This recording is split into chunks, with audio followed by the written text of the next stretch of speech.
Hello everyone. मैं doctor Anuj Kumar, assistant professor in mathematics department. हमने last की वीडियो में प्रोबेबिलिटी का बेसिक कंसेप्ट दिया था आपको, और जितनी बेसिक डेफिनेशंस थी वो हमने उसमें डिस्कस की थी। प्रोबेबिलिटी की जो मैथमेटिकल और क्लासिकल डेफिनेशन है वो भी हमने डिस्कस की थी, और उसके कुछ प्रॉपर्टीज़ के साथ में एग्जाम्पल भी सॉल्व किए थे।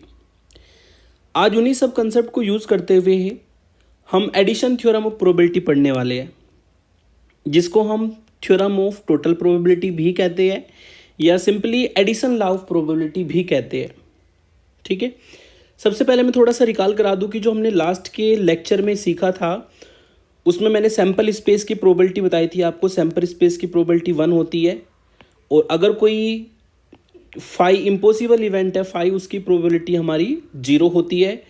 और किसी भी इवेंट की प्रोबेबिलिटी हमेशा 0 से 1 के बीच में लाई करेगी। 0 से 1 के बीच में, 0 और 1 भी इसमें इंक्लूड होता है। फिर मैंने आपको बताया था कि अगर आपको किसी इवेंट के ना होने की प्रोबेबिलिटी फाइंड करनी है तो वो होती है 1 माइनस इवेंट के होने की प्रोबेबिलिटी, है ना। तो ये कुछ बेसिक चीज़ें थी जो मैं लास्ट की वीडियो में डिस्कस कर चुका हूँ। आज की इस वीडियो में भी इसका यूज होगा, इसलिए मैंने थोड़ा सा आपको रिकॉल कराया। चलिए स्टार्ट करते हैं। एडिशन लॉ ऑफ प्रोबेबिलिटी, पहले हम जानेंगे एडिशन लॉ ऑफ प्रोबेबिलिटी होता क्या है। फिर इससे रिलेटेड काफ़ी इंपॉर्टेंट क्वेश्चंस हमारे आज की इस वीडियो में होने वाले हैं। 7-8 क्वेश्चन मैं सॉल्व करूंगा आज की इस वीडियो में, थोड़ी लेंथी हो सकती है। Addition law of probability, addition law होता क्या है। मान लो कोई आपको सैंपल स्पेस दिया है जिसको मैंने एस का नाम दिया फिगर में अगर देखा जाए, और सैंपल स्पेस में 2 इवेंट हमने कंसीडर की। एक इवेंट है हमारी कैपिटल ए जो फर्स्ट सर्किल से नज़र आ रही होगी आपको, और दूसरी इवेंट है हमारी कैपिटल बी। तो यहाँ पर जो इसमें ये मिडिल वाला पोर्शन है जिसको मैं पिंक कलर से हाईलाइट करता हूँ, ये हो जाएगा हमारा ए इंटरसेक्शन बी पोर्शन। ठीक है, तो एडिशन लॉ ऑफ प्रोबेबिलिटी हमें क्या कहती है। एडिशन लॉ ऑफ प्रोबेबिलिटी हमें ये कहती है, if capital A and B are any two events,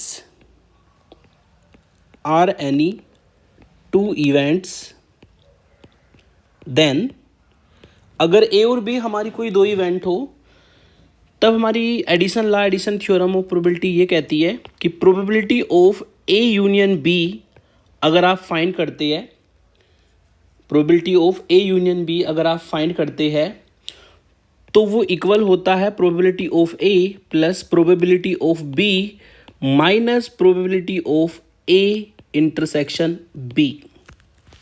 ठीक है, और ये आप पहले से ही जानते हैं कि अगर यूनियन है तो यूनियन के लिए हमारा जो वर्ड यूज होता है, ऊपर बता देता हूँ, यूनियन के लिए जो हमारा वर्ड यूज होता है वो और होता है, और जो इंटरसेक्शन के लिए वर्ड यूज होता है वो हमारा एंड होता है। ठीक है, तो अगर आप चाहे तो इसको मॉडिफाई कर सकते हो फॉर्मूले को।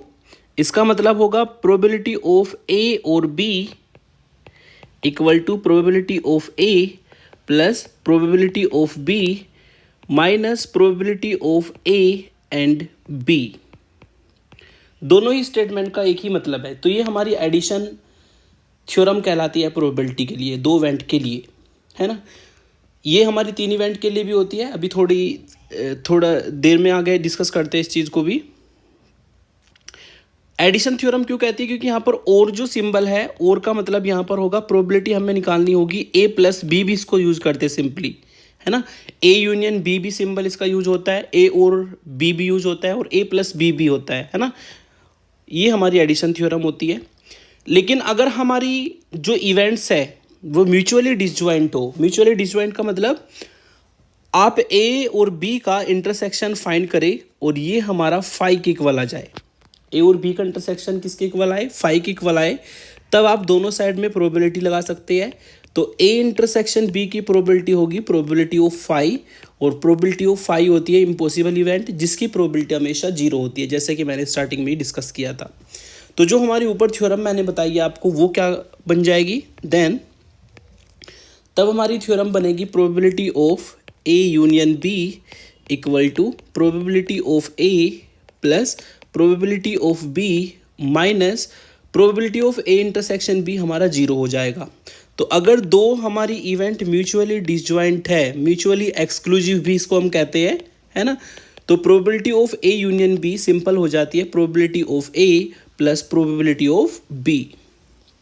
इसको आप सिंबल चेंज करके भी लिख सकते हैं, प्रोबेबिलिटी ऑफ ए और बी, या प्लस भी लगा सकते हैं, एडिशन थ्योरम है चूंकि ये, probability of A plus probability of B. तो ये फॉर्मूला हमारा जो यूज होगा ये होगा म्यूचुअली डिसजॉइंट इवेंट्स के लिए। सेम तरीके से अगर आपके पास 3 इवेंट्स है तो 3 इवेंट्स में भी हम एडिशन लॉ ऑफ प्रोबेबिलिटी लगा सकते हैं।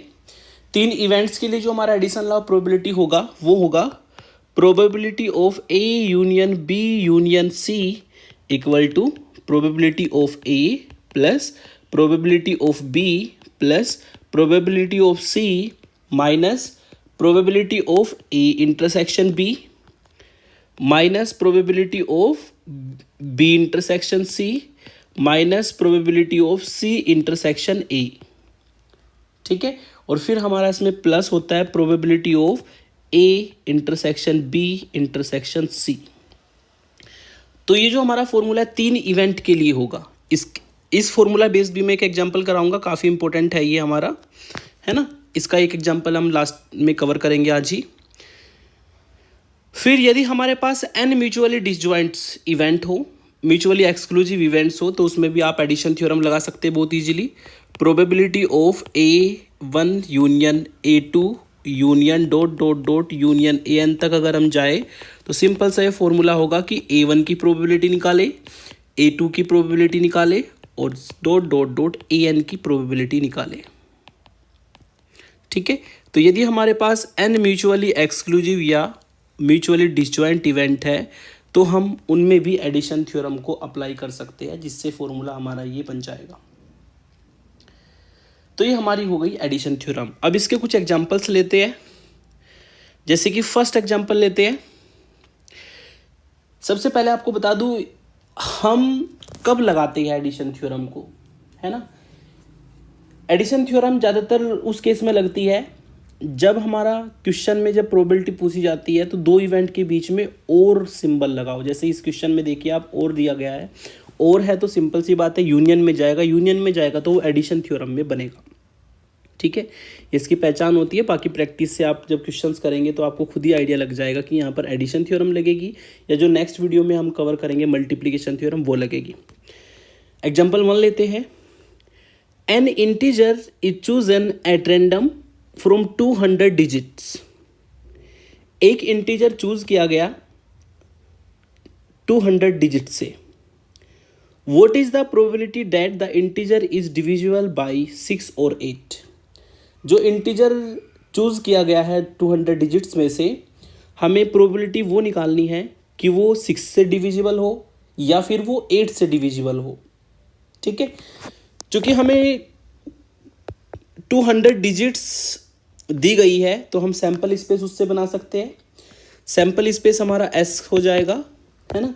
सैंपल स्पेस अगर S है तो इसमें 1 से लेकर के 1 2 3 तक, 1 2 3 से लेकर के हम 200 तक जाएंगे, है ना। ये 200 इंटीजर्स है जिसमें से एक इंटीजर चूज करना है हमें। तो अगर आप यहाँ पर इसके सैंपल पॉइंट निकालें टोटल, तो टोटल सैंपल पॉइंट हमारे यहाँ पर बनेंगे, टोटल सैंपल पॉइंट हो जाएंगे हमारे 200। ये हमारे टोटल सैंपल पॉइंट होंगे इस पूरे सैंपल स्पेस के। अब क्वेश्चन में हमें कहा गया है कि जो इंटीजर सेलेक्ट करना है, चूज करना है, वो 6 या 8 से डिविजिबल हो। तो अब हम पहले वे सैंपल पॉइंट फाइंड करेंगे जो हमारे 6 से डिविजिबल इंटीजर होंगे, है ना। तो हमने उसको इवेंट का नाम दिया let event capital A, event A मान लिया हमने। The integer chosen is divisible by 6। जो इंटीजर चूज किया जाएगा वो 6 से डिविजिबल हो, है ना। तो ए के सैंपल पॉइंट हम डिफाइन कर सकते हैं। हमें वो इंटीजर्स लेने हैं 1 से 200 के बीच वाले जो कि 6 से डिविजिबल होंगे। 6 से डिविजिबल होंगे तो 6 होगा, 12 होगा, 18, इसी तरीके से हम चले जाएंगे। और जो लास्ट नंबर होगा 198 वो भी हमारा 6 से डिवाइड होगा। ठीक है, तो ये हमारे हो जाएंगे ए के सैंपल पॉइंट्स, है ना। तो total number of sample point कितने होंगे, एन ए निकाल सकते हैं हम। Total number of sample point निकालने के लिए लास्ट वाले नंबर को फर्स्ट वाले नंबर से डिवाइड कर देंगे, तो total number of sample point हमारे मिलेंगे यहाँ पर हमें 33। ठीक है, ये हमारे total number of sample point हो जाएंगे। जब हमें total number of sample point A event के लिए फाइंड हो जाएंगे तब हम इसकी प्रोबेबिलिटी निकाल सकते हैं। Then probability of the event A will be n A, यानी कि ए के sample point upon total sample point, जो सैंपल स्पेस हमारा बना था एन एस, ये हमें मिलेगा 33/200। ठीक है, तो हमने ए इवेंट जो 6 से डिविजिबल वाले इंटीजर हैं, ए इवेंट के लिए हमने प्रोबेबिलिटी ए फाइंड की। अब चूंकि हमारा दूसरा इंटीजर है कि वो 8 से डिविजिबल भी हो सकते हैं, तो 8 से डिविजिबल वाली इवेंट को हमने बी का नाम दिया, है ना।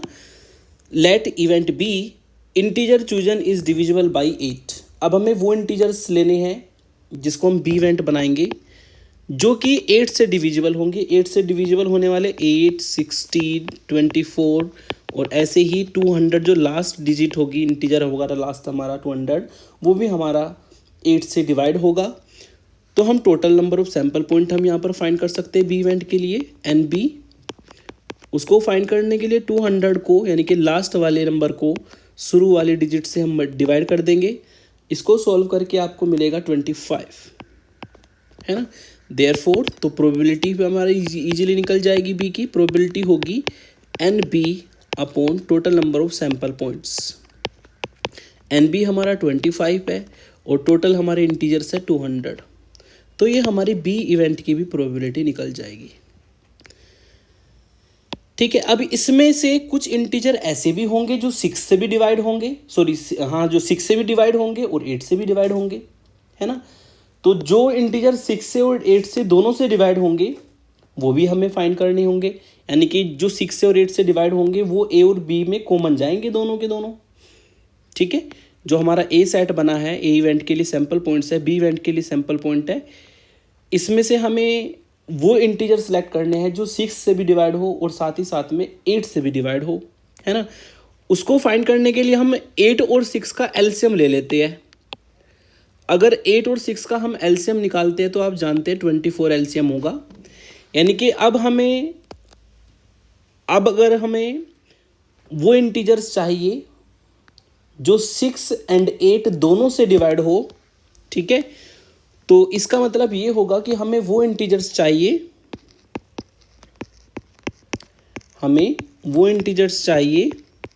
जो 24 से डिविजिबल होगा। जो किससे डिविजिबल होगा? 24 से, क्योंकि 6 और 8 का एलसीएम हमारा 24 होता है। अगर हमें 6 और 8 दोनों से डिविजिबल नंबर चाहिए, है ना, तो हमें उसके लिए एलसीएम जो लिया है 24, उसके डिविजिबल नंबर्स हमें फाइंड करने होंगे। वही हमारा ए इंटरसेक्शन बी के लिए सैंपल पॉइंट्स बनेंगे, है ना। 24 से डिवाइड होने वाले इंटीजर 1 से 200 के बीच में 24, 48 और लास्ट हमारा जो है 192 बी हमारा जो है 24 से डिवाइड होगा। तो हम एन ए इंटरसेक्शन बी यानी कि total number of sample point find कर सकते हैं।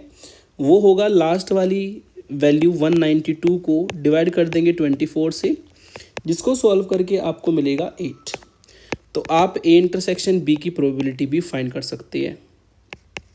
Probability of A intersection B will be n A intersection B divide by n S. ये हो जाएगा 8/25। ठीक है, अब यहाँ पर एडिशन थ्योरम तो लगेगी ही लगेगी, क्योंकि यहाँ पर क्वेश्चन में और दिया है। तो अब हम एडिशन थ्योरम लगाएंगे और एडिशन थ्योरम से वो प्रोबेबिलिटी हम फाइंड करेंगे कि जो हमने इंटीजर चूज़ किया है, सेलेक्ट किया है, वो 6 से या 8 से डिविजिबल हो। Now by addition theorem of probability, addition theorem of probability, addition theorem of probability होती है हमारे की प्रोबेबिलिटी ऑफ ए और बी यूनियन भी हम लगा सकते हैं और की जगह पर, A union B equal to probability of A plus probability of B minus probability of A intersection B. A की प्रोबेबिलिटी हमने निकाली है ऊपर 33/200, बी की प्रोबेबिलिटी फाइंड की है 25/200 माइनस ए इंटरसेक्शन बी की प्रोबेबिलिटी निकाली है 8/200, सॉरी 8/200 होगा हमारा।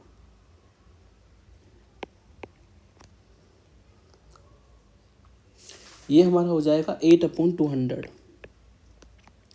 सिंपली सॉल्व कर देंगे, सॉल्व करके आपको मिलेगा 200, तो एलसीएम आएगा यहाँ पर, ठीक है।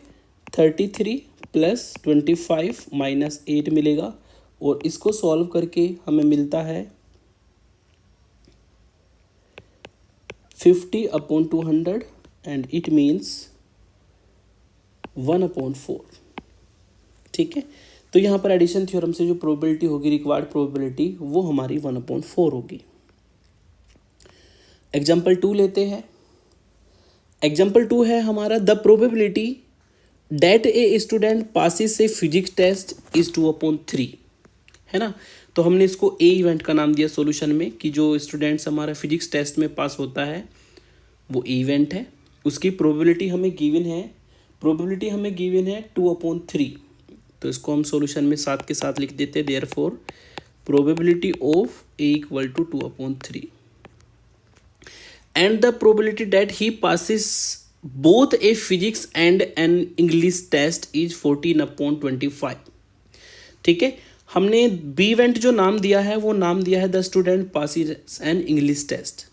अगर स्टूडेंट इंग्लिश टेस्ट को पास करता है वो, तो हमने उसको बी इवेंट का नाम दिया है। और जो हमें क्वेश्चन में कहा गया है, क्वेश्चन में हमें ये कहा है कि जो प्रोबेबिलिटी है ही passes both the physics and English test, वो हमारी 14/45 है, ठीक है। यानी कि हमें जो प्रोबेबिलिटी दी है वो ए इंटरसेक्शन बी, क्योंकि यहाँ पर एंड दिया है, एंड है तो सिंपल सी बात है ए इंटरसेक्शन बी यहाँ पर हमारा बनेगा। और के लिए हम यूनियन और एंड के लिए हम इंटरसेक्शन यूज करते हैं। ये प्रोबेबिलिटी भी हमें गिवन है 14/45। फिर हमें क्वेश्चन में पूछा गया है the probability that he passes at least one test is 4/5, है ना। ये भी हमें गिवन है कि जो प्रोबेबिलिटी होगी that he passes at least one test, at least one test का मतलब होगा ए और बी, या तो वो ए पास करे या बी पास करे, एटलीस्ट वन टेस्ट है ना। तो एटलीस्ट वर्ड है तो और आएगा तो सिंपल सी बात है, ये हमें जो वैल्यू दी है वो ए यूनियन बी की दी है ना। ये भी प्रोबेबिलिटी हमें गिवन है, ये हमें गिवन है 4/5, ठीक है। तो हमें प्रोबेबिलिटी फाइंड करनी है, what is the probability that he passes the English test, है ना। तो अब हमें इंग्लिश टेस्ट यानी कि जिसको हमने बी इवेंट माना है, हमें इंग्लिश टेस्ट में पास होने की प्रोबेबिलिटी फाइंड करनी है, मतलब हमें पीबी फाइंड करनी है। तो सिंपल सी बात है, एडिशन थ्योरम इजीली हम यूज कर सकते हैं यहाँ पर, by addition theorem of probability या addition law of probability.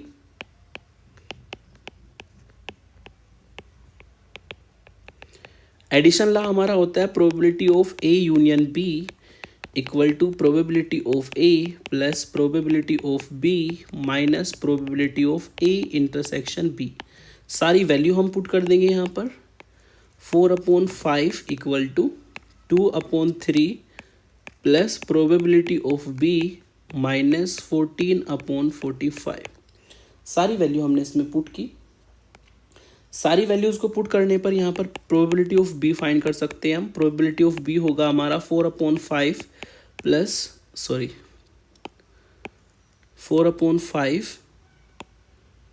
Minus 2/3 plus 14/45, है ना। यह हमें मिलेगा।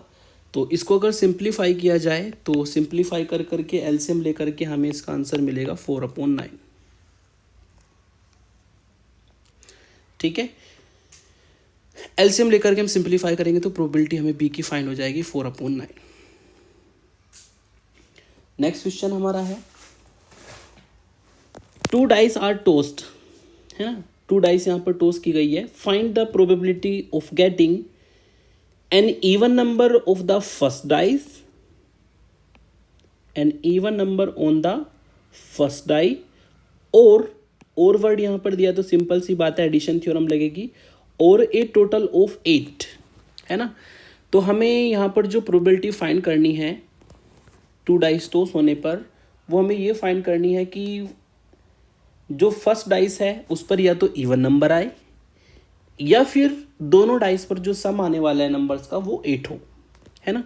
तो सबसे पहले हम 2 डाइस को अगर हम थ्रो करते हैं, टॉस करते हैं, तो उसमें हम सैम्पल स्पेस फाइंड कर सकते हैं। सैम्पल स्पेस चूँकि आप जानते हैं डाइस जो है हमारी 1 to 6 तक नंबर्ड होती है, तो 1 to 6 फर्स्ट डाइस के लिए और 1 to 6 दूसरे डाइस के लिए। तो इससे आप अगर निकालते हैं, यहाँ पर हमें सैम्पल पॉइंट मिल जाएंगे 6 into 6, ठीक है।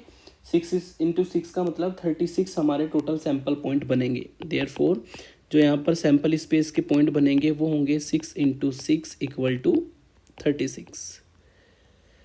तो हमें total number of sample point इस रैंडम एक्सपेरिमेंट के लिए फाइंड हो जाएंगे। अब हमने इवेंट को डिफाइन किया, हमने पहले इवेंट को डिफाइन किया कि जो पहली डाइस पर इवन नंबर आएगा, ठीक है, वो हमारी ए इवेंट है। Let us define the events. A event define की getting an even number on the first dice. पहले डाइस पर हमारा ए इवन नंबर आना है, इवन नंबर हो गया तो 2 होगा या 4 होगा या 6 होगा, और दूसरे डाइस पर कुछ भी आ सकता है 1 2 3 4 5 6। तो फिर तो हम इस ए इवेंट के लिए भी सैम्पल पॉइंट फाइंड कर सकते हैं।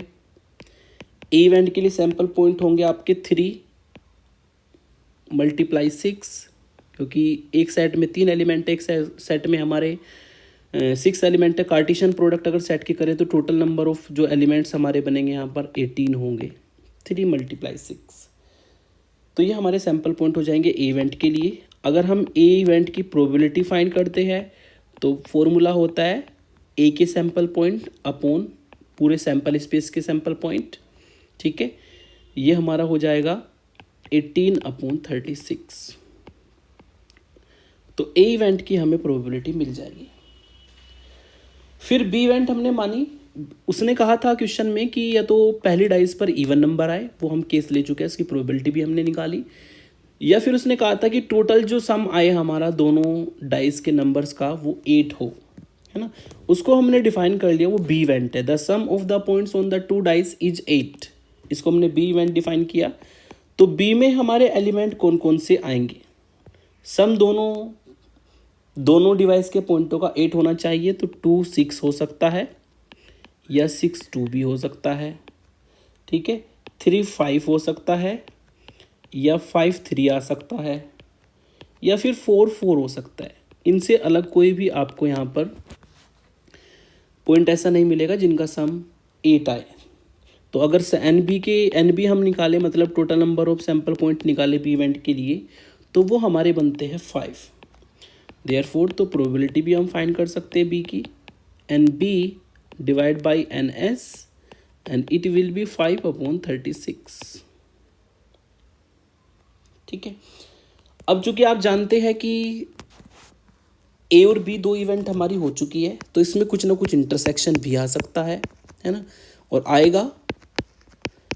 इंटरसेक्शन में कौन कौन से पॉइंट आएंगे। पहली इवेंट थी कि फर्स्ट डाइस पर इवन नंबर आए, और दूसरी इवेंट है कि टोटल हमारा 8 हो, ठीक है।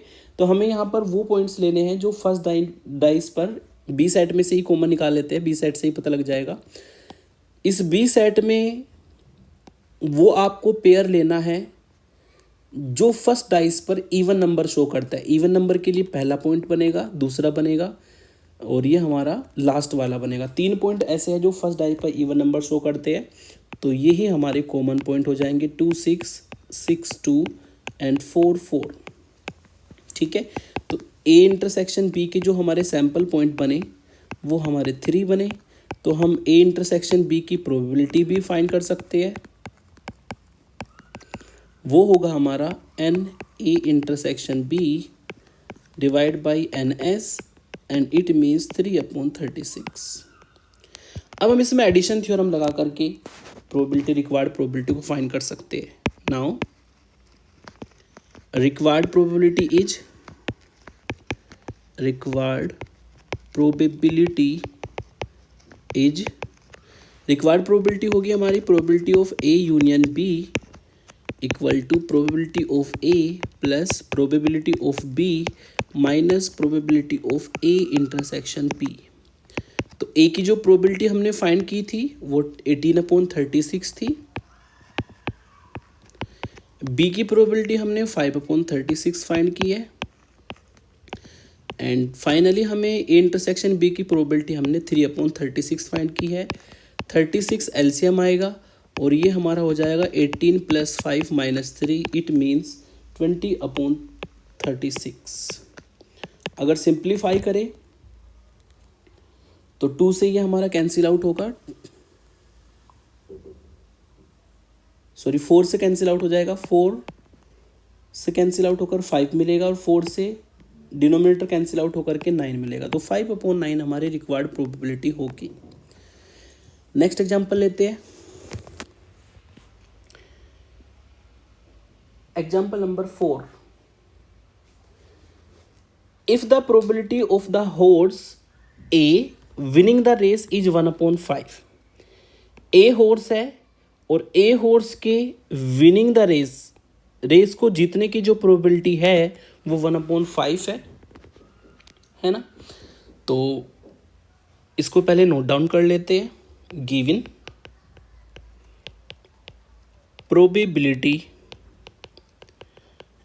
Probability of winning of horse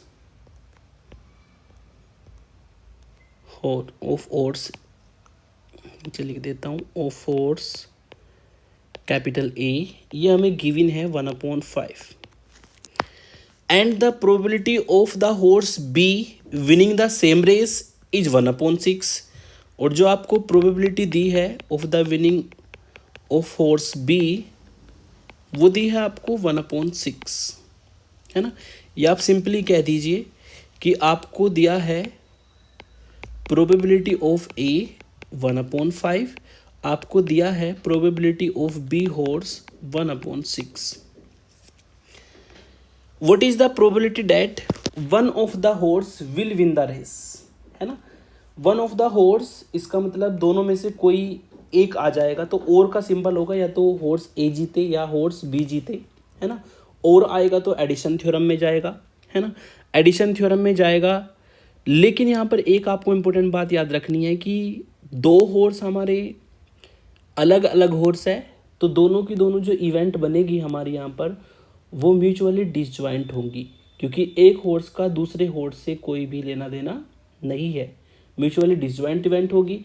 तो एडिशन थ्योरम जो हम लगाएंगे, जो मैंने आपको म्यूचुअली डिसजॉइंट इवेंट वाली प्रोबेबिलिटी की थ्योरम बताई थी, वो हम यहाँ पर लगाएंगे, है ना।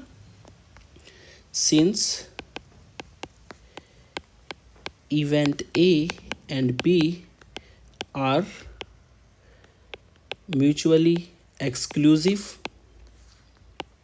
या डिसजॉइंट भी कह सकते हैं हम इसको, देन तब तो probability of A union B हमारी सिंपल बन जाएगी probability of A plus probability of B, क्योंकि अगर डिसजॉइंट है तो ए और बी का इंटरसेक्शन 5 होगा और 5 की प्रोबेबिलिटी 0 होती है, तो जो हमारा minus probability of A intersection B वाली टर्म है वो 0 हो जाएगी।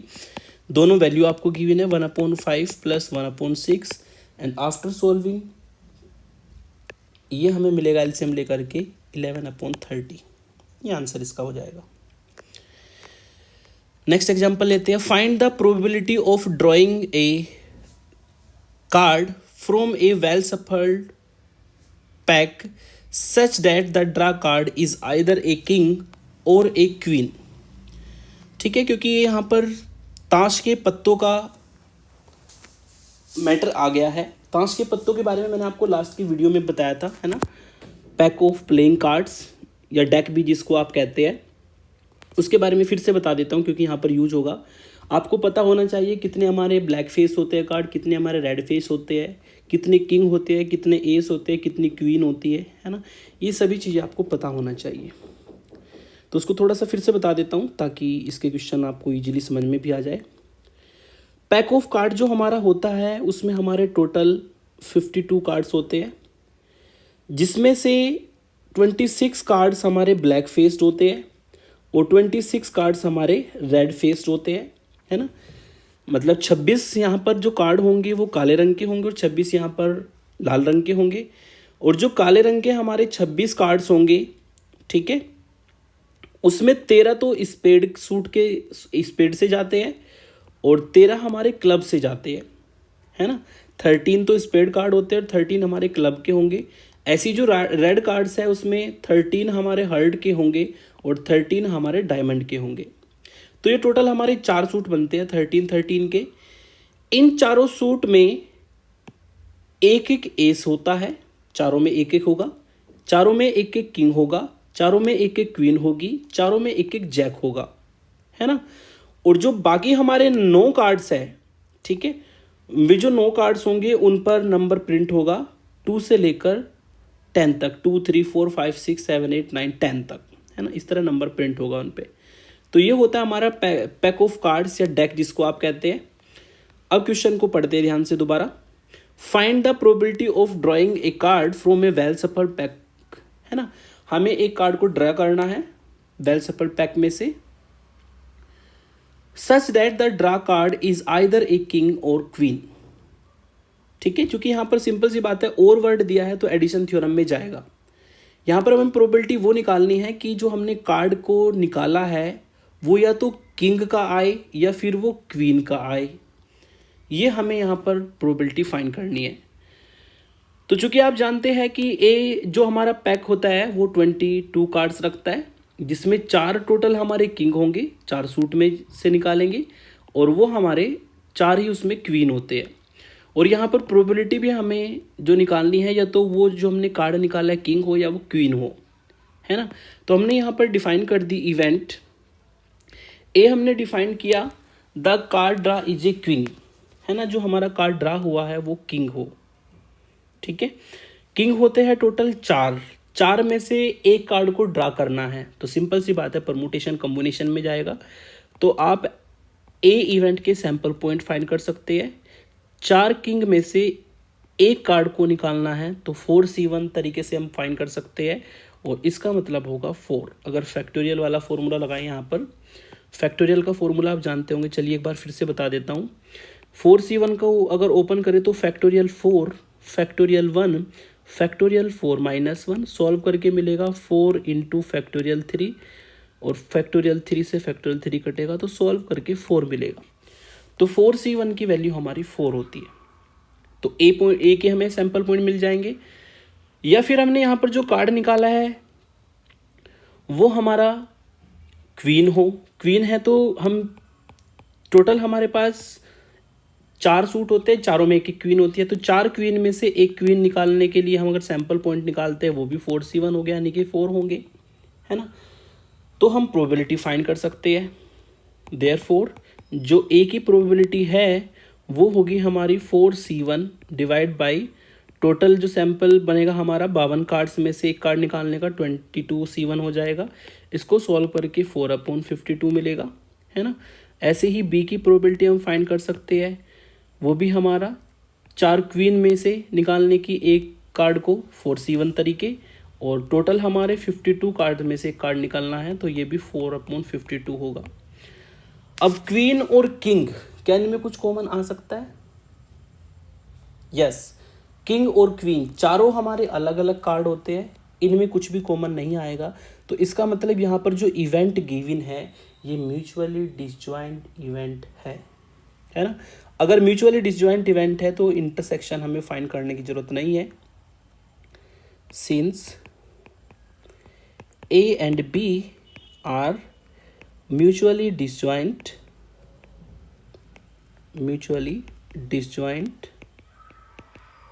then probability of A union B will be equal to probability of A plus probability of B, 4/52 plus 4/52 simplify करके 8/52, और 8/52 का मतलब है 2/13। यही हमारी रिक्वायर्ड प्रोबेबिलिटी होगी। एग्जाम्पल 6 लेते हैं। बस 2 एग्जाम्पल और करेंगे, ये लेक्चर फिर कंप्लीट होगा हमारा। फिर नेक्स्ट वीडियो में मैं मल्टीप्लिकेशन थ्योरम लेकर के आऊँगा। नेक्स्ट एग्जाम्पल हमारा है, in a given race the odds in favour of 4 horses ABCD, 4 horses है। ओड्स हमारे जो दिए गए हैं यहाँ पर वो फेवर में दिए गए हैं, है ना। फर्स्ट A हॉर्सेस के लिए दिया है 1:3, B के लिए 1:4, C के लिए 1:5 और D के लिए 1:8, 1:6 रेस्पेक्टिवली। ये हमें ओड्स दिया है फेवर में। Assuming that A dead heat is impossible, है ना। यहाँ पर ये भी एज्यूम किया गया है कि जो डेड हीट है वो इम्पॉसिबल है। डेड हीट का मतलब कि जो हमारे 4 हॉर्सेस हैं यहाँ पर वो सेम टाइम में सेम डिस्टेंस कवर करे, ये तो पॉसिबल है ही नहीं, है ना, ये तो इम्पॉसिबल है। तो डेड हीट यहाँ पर इम्पॉसिबल है। Find the chance that one of them wins the race, है ना। हमें यहाँ पर प्रोबेबिलिटी निकालनी है कि उनमें से कोई एक का मतलब A या B या C या D, मीन्स A और B और C और D की प्रोबेबिलिटी। और इसका मतलब क्या होगा, एडिशन थ्योरम जाएगी 4 म्यूचुअली डिसजॉइंट इवेंट के लिए। चलिए लगा देते हैं। सबसे पहले, since a dead heat is not possible, dead heat का मीनिंग भी मैंने यहाँ पर बताया है, in which all the 4 horses cover same distance in the same time, ये इम्पॉसिबल है। Then the events are mutually exclusive या म्यूचुअली डिसजॉइंट भी कह सकते हैं, मतलब इन इवेंट्स में कुछ भी कॉमन नहीं होगा। तो जो हमें ओड्स फेवर में दिए हैं, A हॉर्स के लिए 1:3 था, तो इसके लिए हम प्रोबेबिलिटी फाइंड कर सकते हैं। A की जो प्रोबेबिलिटी होगी 1/1 + 3 हो जाएगी, यानी कि 1/4। सेम तरीके से B के लिए 1:4 है, तो प्रोबेबिलिटी होगी 1/1 + 4, यानी कि 1/5। ऐसे ही C के लिए, ऐसे ही D के लिए। तो ये हमारी प्रोबेबिलिटीज निकल जाएगी, A हॉर्स के लिए, B के लिए, C के लिए, D के लिए। और चूंकि इवेंट्स हमारी म्यूचुअली एक्सक्लूसिव है और हमें इन चारों में से किसी एक हॉर्स की विनिंग के लिए हमें प्रोबेबिलिटी फाइंड करनी है, तो यूनियन में जाएगी, है ना। यूनियन में जाएगी तो यहाँ पर हम म्यूचुअली डिसजॉइंट इवेंट्स के लिए ये एडिशन थ्योरम लगा देंगे, यानी कि हमें सिंपली A की प्रोबेबिलिटी 1/4, B की प्रोबेबिलिटी 1/5, C की प्रोबेबिलिटी 1/6 और D की प्रोबेबिलिटी 1/7 सिंपली इनको ऐड कर देना है। और ऐड करके अगर सिंप्लीफाई करें तो सिंप्लीफाई आप कर दीजिएगा कैलकुलेटर से, या डायरेक्ट भी कर सकते हो आप। ये हमारी प्रोबेबिलिटी आ जाएगी, रिक्वायर्ड प्रोबेबिलिटी हमारी यही होगी। चलिए एक लास्ट एग्जांपल लेते हैं। अभी तक जो एग्जांपल्स हमने किए हैं वो सभी 2 इवेंट्स के लिए थे, है ना। अब जो मैं एग्जांपल करने वाला हूँ वो 3 इवेंट के लिए होगा। जो 3 इवेंट का मैंने फॉर्मूला बताया था उसका केवल एक एग्जांपल कराऊंगा, बाकी आप अपने आप ट्राई करेंगे, क्योंकि मैंने 7 एग्जांपल एक ही टॉपिक के करा दिए। और आई थिंक आपको कंसेप्ट तो आ ही गया होगा कि कब हम एडिशन थ्योरम लगाते हैं और किस तरीके से हम एडिशन थ्योरम्स के क्वेश्चन को सॉल्व करते हैं। क्वेश्चन ज़्यादा से ज़्यादा करेंगे तो प्रोबेबिलिटी बहुत ईजी लगेगी। अगर आप क्वेश्चंस को प्रॉपर तरीके से या 1-2 क्वेश्चन में ही करेंगे, 1-2 क्वेश्चन करेंगे तो उससे प्रोबेबिलिटी अच्छे से नहीं आएगी। ज़्यादा से ज़्यादा क्वेश्चन प्रोबेबिलिटी का लगाए तो प्रोबेबिलिटी बहुत ईजी लगेगी, अदरवाइज ये कॉम्प्लिकेटेड लगती है। A card is draw from a pack of 52 cards, है ना। एक कार्ड ड्रा किया गया है 52 कार्ड्स में से। Find the probability of getting a king और ए हार्ट और ए डेड कार्ड। 3 इवेंट हमारी बनेगी, ए किंग और ए हार्ट और ए रेड कार्ड। और चूंकि यहाँ पर और गिवन है तो सिंपल सी बात है, क्वेश्चन हमारा किस में जाएगा, एडिशन थ्योरम में जाएगा। तो सबसे पहला काम है इन तीनों इवेंट्स को डिफाइन करना, ठीक है। तो हमने डिफाइन किया ए इवेंट को कि जो कार्ड ड्रा किया गया है वो किंग हो, बी इवेंट को जो कार्ड ड्रा किया गया है वो हार्ट हो, सी इवेंट को जो कार्ड ड्रा किया गया है वो रेड कार्ड हो। और ये आप पहले से ही जानते हैं कि 52 हमारे टोटल कार्ड्स होते हैं, जिसमें से 26 हमारे रेड कार्ड होंगे, है ना। और उन 26 में भी 13 हमारे हार्ट के होते हैं और उसमें भी एक हमारा किंग होगा, है ना। इन 13 में भी एक हमारा किंग होगा, यानी कि यहाँ पर इंटरसेक्शन का गेम होने वाला है ना। क्योंकि आप देख सकते हैं कि 26 रेड कार्ड है, फिर उनमें भी 13 कॉमन आएंगे हार्ट के, और उनमें भी फिर लास्ट में हमारा 1 आएगा कॉमन किंग का। चलिए इंटरसेक्शन लेंगे जैसा भी होगा। सबसे पहले इन ए बी सी इवेंट्स के लिए प्रोबेबिलिटी फाइंड कर लेते हैं। कार्ड जो हमने निकाला है वो हमारा किंग हो। टोटल किंग हमारे कितने होते हैं? टोटल किंग हमारे 4 होते हैं, ठीक है। तो ए के सैंपल पॉइंट हमें चाहिए और टोटल सैंपल स्पेस एस के सैंपल पॉइंट चाहिए। सैंपल स्पेस के पॉइंट्स होंगे 22 कार्ड में से एक कार्ड को फाइंड करना है, निकालना है। और चूंकि किंग हमें निकालना है, 4 किंग होते हैं, 4 किंग में से एक को निकालने के लिए 4C1 तरीके होंगे। टोटल आपको 4/52 मिलेगा। फिर हम ऐसे ही प्रोबेबिलिटी ऑफ बी निकालेंगे, ठीक है। तो कार्ड जो ड्रा किया गया है वो हार्ट हो। हार्ट के जो कार्ड होते हैं 13 होते हैं, तो 13C1 टोटल 52C1 सॉल्व करके 30/52 आएगा बी की प्रोबेबिलिटी। लास्ट में हमें सी की प्रोबेबिलिटी फाइंड करनी है। Probability of C, red card हमारे होते हैं टोटल 26, तो 26 में से 1 निकालेंगे तो 26C1 और टोटल हमारा 52 होते हैं C1। इसको सॉल्व करके हमारी जो प्रोबेबिलिटी आएगी वो हमारी प्रोबेबिलिटी होगी 26/52। तो ए बी सी की तो हमने सिंपली प्रोबेबिलिटी फाइंड कर ली। अब देखते हैं इसमें A intersection B, B intersection C, C intersection A, ये क्या क्या बनने वाला है, ठीक है। A B C are mutually not mutually disjoint, common तो आएगा क्योंकि मैंने आपको स्ट्रक्चर ग्राफ भी बना के दिखाया। सबसे पहले ए इंटरसेक्शन बी करते हैं। ए इंटरसेक्शन बी का मतलब कि जो कार्ड निकाला गया है वो किंग भी हो और साथ में किसका हो? हार्ट का हो, है ना। तो ए इंटरसेक्शन बी अगर निकाले वो किंग भी हो और साथ में क्या हो? हार्ट भी हो। तो ये आपको मैंने अभी बताया था, फिर से बता देता हूँ। 22 टोटल होते हैं जिसमें 26 रेड कार्ड होते हैं, जिसमें 13 हार्ट के होंगे और जिसमें एक किंग भी होता है, ठीक है। तो हमें यहाँ पर ए इंटरसेक्शन बी निकालना है। इंटरसेक्शन बी का मतलब जो हमने कार्ड ड्रा करना है वो किंग भी हो और साथ में हार्ट भी हो। तो सिंपल सी बात है, एक यहाँ पर कार्ड कॉमन आएगा, है ना। तो वो हमारा हो जाएगा एन के लिए सैंपल पॉइंट, ये हमारा होगा 1। एक ही कार्ड कॉमन आएगा, जो हमने कार्ड निकाला है वो किंग भी हो और साथ में हार्ट भी हो। हार्ट में एक ही किंग होता है, तो एक ही पॉइंट हमें यहाँ पर इंटरसेक्शन बी में मिलेगा। तो उसकी प्रोबेबिलिटी हम फाइंड कर सकते हैं। Probability of A intersection B, probability of A intersection B equal to 1/टोटल 52 हमारे कार्ड से। फिर हमें बी इंटरसेक्शन सी निकालना है, ठीक है। बी इंटरसेक्शन सी का मतलब है कि जो हमने कार्ड जो हमने हार्ट का निकालना है वो रेड भी होना चाहिए। और आप जानते हैं कि रेड होते हैं 26 और हार्ट होते हैं उसमें 13। तो सिंपल सी बात है, 13 कार्ड यहाँ पर कॉमन आ जाएंगे, है ना।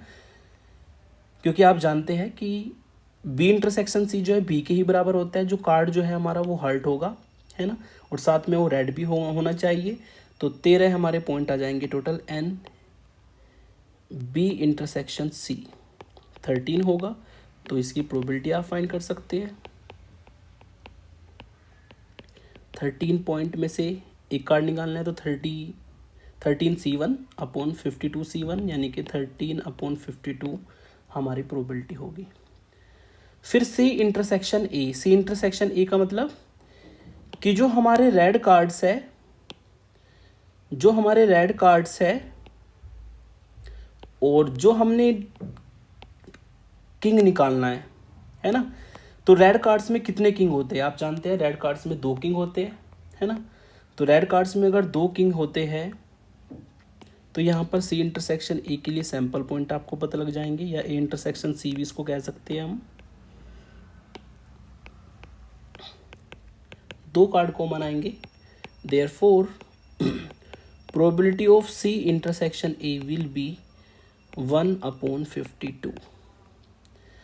अब तीनों में हमारा क्या कॉमन आएगा? तीनों में आपको मैंने ग्राफ बताया था, तीनों में हमारा केवल एक ही पॉइंट कॉमन आएगा, ये किंग कॉमन आएगा, है ना। तो एक ही हमारा पॉइंट इसमें कॉमन है।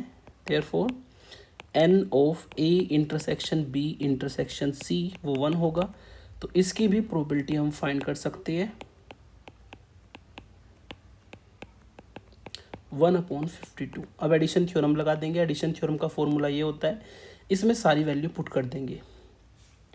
ए की प्रोबेबिलिटी हमने ऊपर निकाली है 4/52, बी की प्रोबेबिलिटी हमने ऊपर निकाली है 13/52, सी की प्रोबेबिलिटी हमने फाइंड की है 26/52, ए इंटरसेक्शन बी की प्रोबेबिलिटी हमने 1/52, बी इंटरसेक्शन सी की प्रोबेबिलिटी हमने निकाली है 13/52 एंड सी इंटरसेक्शन ए की प्रोबेबिलिटी हमने निकाली है 2/52 एंड फाइनली हमने जो A intersection B intersection C की प्रोबेबिलिटी निकाली है वो थी 1/52। तो सारी वैल्यू हमने फॉर्मूले में पुट की।